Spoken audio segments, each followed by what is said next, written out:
Lately we've been hearing a lot about citizenship deprivation, and inshallah I'm going to tell you some information about how it can affect you and what you need to know. Citizenship deprivation is where the state feels that a person is not conducive to the public good and takes away their British citizenship. Your citizenship can be removed by the Home Secretary. The power has been on the books since 1981, but it really stepped up during Theresa May's period as the Home Secretary, where she created this hostile environment. Currently, the Home Secretary is Sajid Javid, and he's been really pushing forward with this. In 2017, 104 people had their citizenship removed by the Home Secretary. When it comes down to who can have their citizenship removed, it's where we really see how inherently racist this law is.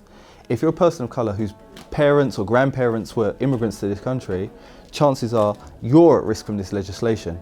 Whereas people who have no access to another citizenship, generally those born and brought up in this country where their ancestors are only from this country, will have a completely different treatment in front of the law for doing potentially exactly the same crime. So, if you're unlucky enough for the Home Office to pull your name out of a hat, what happens is you or a family member will get a letter that says that your citizenship is being removed. And you have to, at that time, try and find lawyers to bring a case in a secret court. You won't know what the evidence is against you, you won't have any fair means to defend yourself, and you're still going to have to go through probably a period of up to 2 to 3 years fighting to prove that you deserve British citizenship. If your citizenship is removed, you're going to face devastating consequences. Not only a loss of your passport, a loss of the ability to travel, but more importantly, a loss of all of your national rights, any consular support, and potentially, in even some of the extreme cases, we've seen people who've had their citizenship taken, then only to be killed a couple of days later by American drone strikes. Losing your rights and your citizenship is a huge blow, and it's why under international law, nobody should be left stateless. Sadly, you can get caught up in this legislation even if you're not accused of terrorism.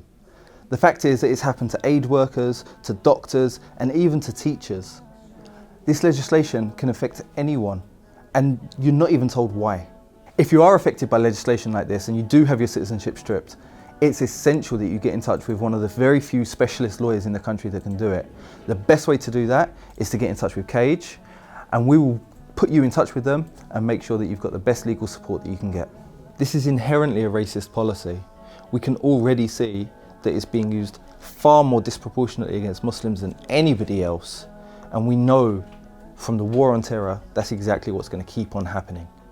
We are all British citizens and deserve the same treatment and the same rights, regardless of any other factor.